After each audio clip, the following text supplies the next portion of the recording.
And Dan, you'll introduce today's speaker, right?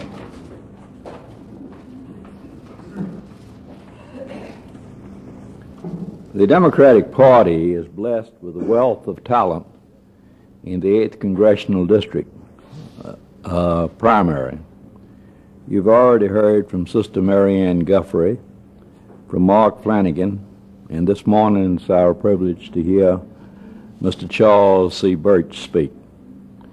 The title of his talk is going to be, Has the Nation Lost Its Moral Compass? Mr. Burch, an attorney, was elected to the legislature in 1964, 1966, and 1968, and during his 3 terms in the House of Representatives of the Tennessee legislature, he had an excellent voting record. He earned his bachelor's and law degrees at the University of Wisconsin. He did graduate work in law at New York University. He was an instructor in law at the University of Memphis Law School from 1959 to 1962. He's a member of the Memphis and Shelby County Bar Association, the Tennessee Bar Association, and the American Bar Association, as well as the American Trial Lawyers Association. He's a former member of the National Association of State Legislators. Charles, this morning it's a pleasure to have you talk to us.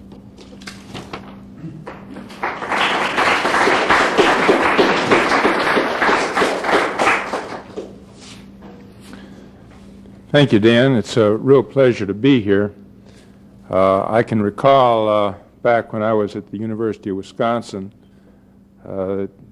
coming here does bring me back to that time when we used to go to the Unitarian Church and have discussions on Sunday. At that time, at the University of Wisconsin, the head of the philosophy department was Dr. Max Addo, who was one of the leading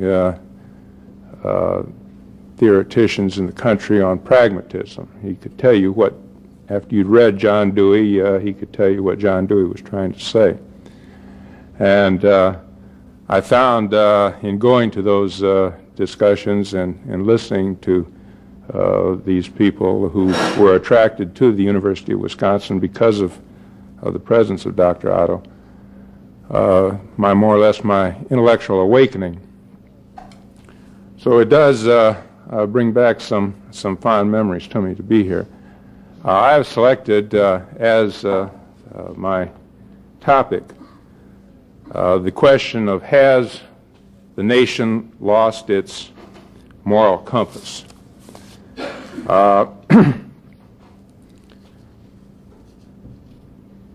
I base this largely upon, since I am a political candidate, and I assume that I was invited to speak because of that fact, to tie this in with the Watergate. Following the presidential disclosure of the presidential transcripts and publication of same, Billy Graham made that phrase that the nation has lost its moral compass. And he didn't say anything more beyond that, but it was in the context of that that he made that statement. So I am taking it from there and putting it in the context of Watergate. Frankly, the whole thing of Watergate distresses me a great deal. And whether or not the nation itself is distressed by it, I don't know. To the extent that the nation is not distressed by it, I would say that the nation has lost its moral compass. To the extent that it is distressed by it, then I would say that it has not. Watergate is a word that reflects everything that has come out in the last several months. First of all, we have the thing of the invasion of privacy through bugging. I know of my own knowledge that the Justice Department all the way down the line, and this administration's Justice Department all the way down the line, sanctioned this. And it affected right here in Memphis. I know of a lawyer who was visited by someone who was ostensibly a client who was bugged. Well, the lawyer didn't say anything that was embarrassing, but just the fact of the matter of the Justice Department here, the district attorney here, sending a man who was under indictment, a convicted felon,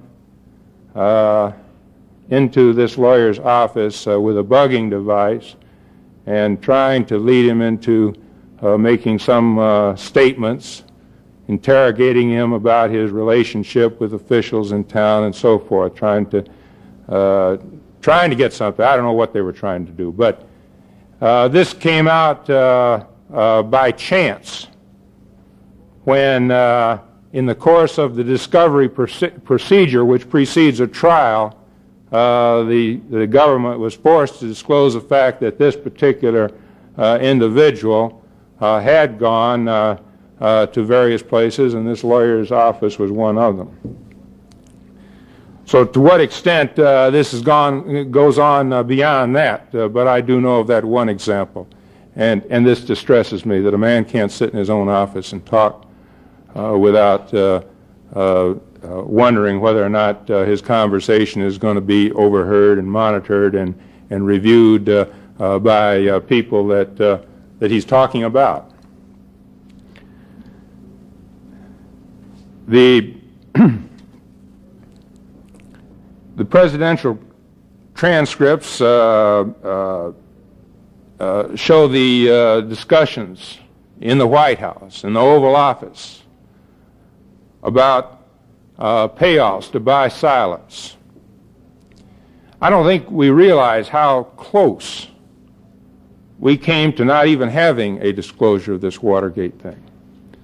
I know for myself, as a lawyer, I can take a burglary case, first offender burglary, I can go down and settle the case for 6 months on a guilty plea.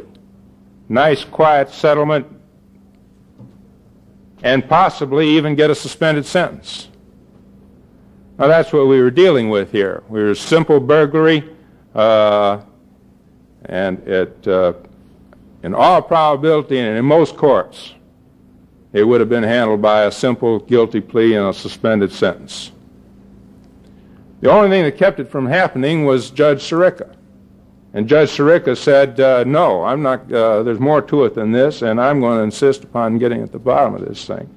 And he started talking about 15, 25, 30 years. And then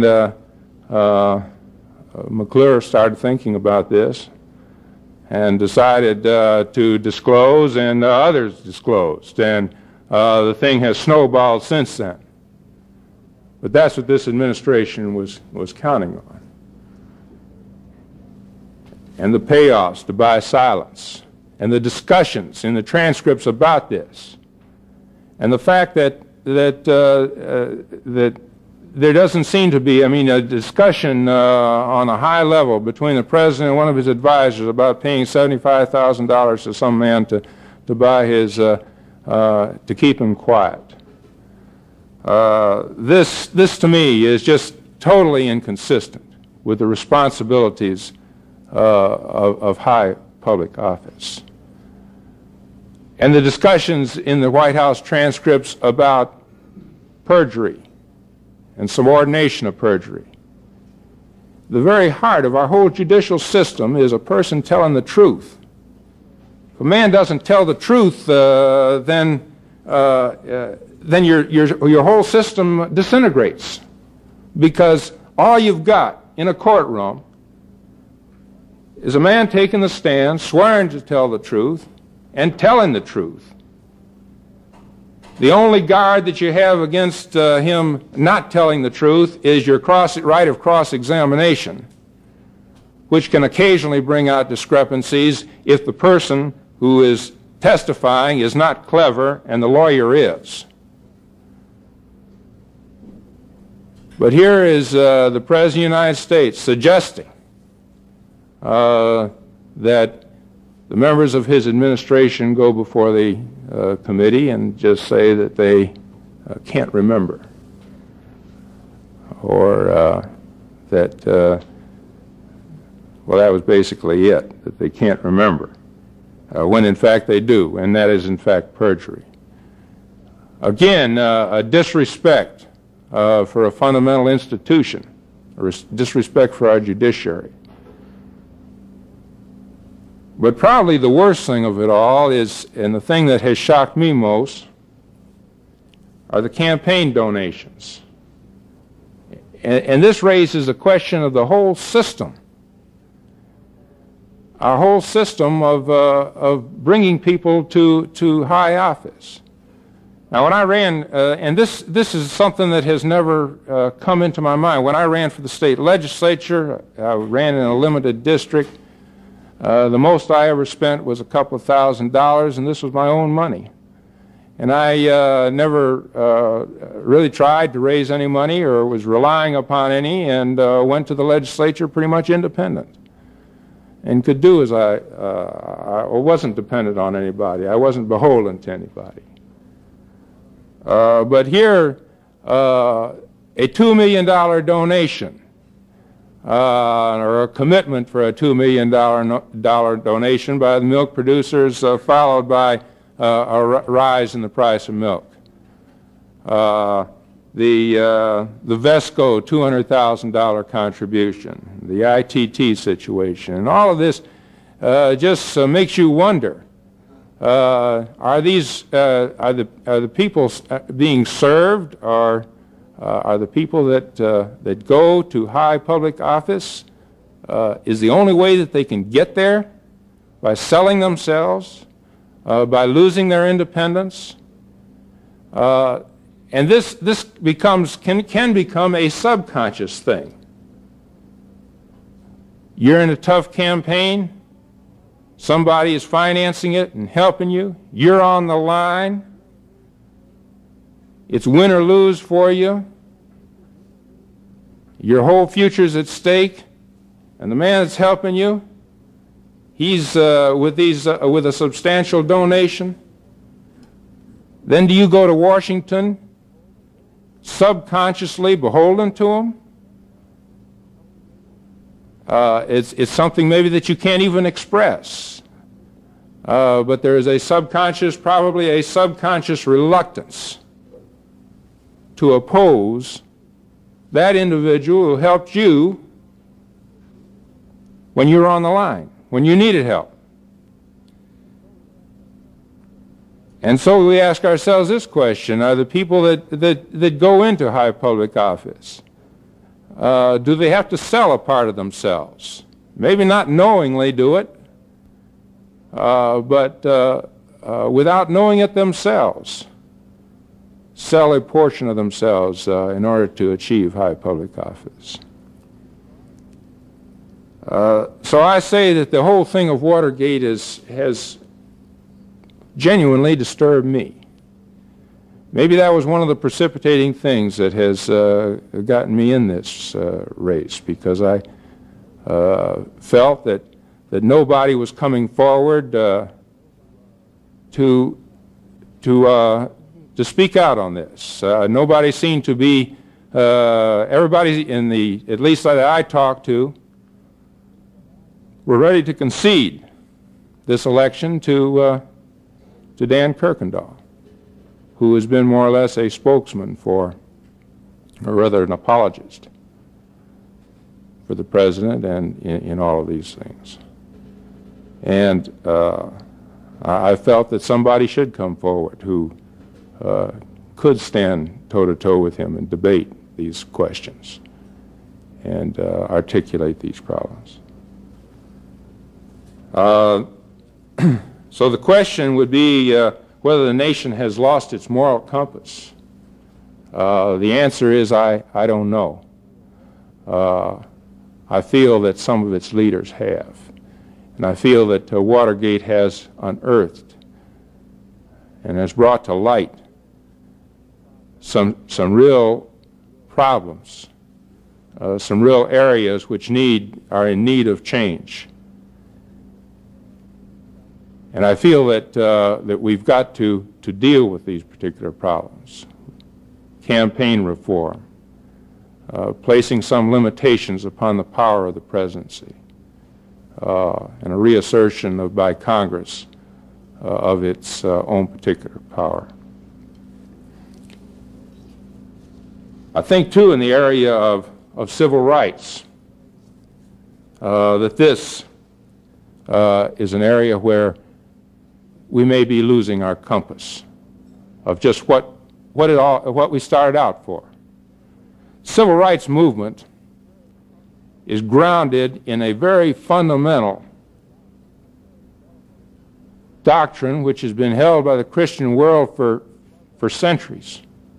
That is, love thy neighbor as thyself. First brought to the Western world by the great apostle Paul. Never adopted as part of the law of any nation until this nation was formed, and never really recognized in this nation until the civil rights movement of the 50s and 60s. Of course, in other times we may have been too preoccupied with other things. In the 30s with the Depression, in the 40s with the war, in the 50s and 60s the civil rights movement began to emerge. But that is its premise. That is its. That's what it is based upon. It's proper that the leading spokesman of it was a minister, Dr. Martin Luther King. But are we losing that compass? The moral basis of it is love thy neighbor as thyself. That every man has within him a spark of the divinity that he himself should have the full opportunity to kindle. And I see this for example, in the black community, there is emerging what is called black pride, which is only right and good. A man should be proud of what he is, and should. But when this turns to hate, then it becomes to hate of the whitey, or called another name, black racism. Then it ceases to be right, and it becomes a counter punch to white racism, which is clearly wrong. So again, we have got to keep before us the moral compass as far as the civil rights movement is concerned. And our moral compass is grounded in the fundamental doctrine of love thy neighbor as thyself. So in conclusion, I would say this, that in all of these matters, we should not lose sight. As we get involved in the forest, we should not lose the forest for all the trees. We should keep our moral compass and keep our sights on what we are seeking to do. As far as the Watergate situation is concerned, what we are really seeking is a government that is truly independent, that will serve not the special interest groups, but the people, and will recognize the law and will enforce the law, and recognize the Constitution and enforce the Constitution. In civil rights, we have as our moral compass the equality of all men and the doctrine of brotherly love.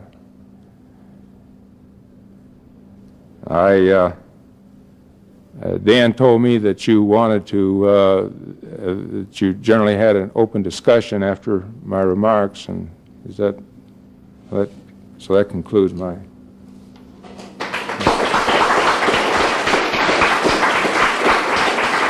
Do I? Huh?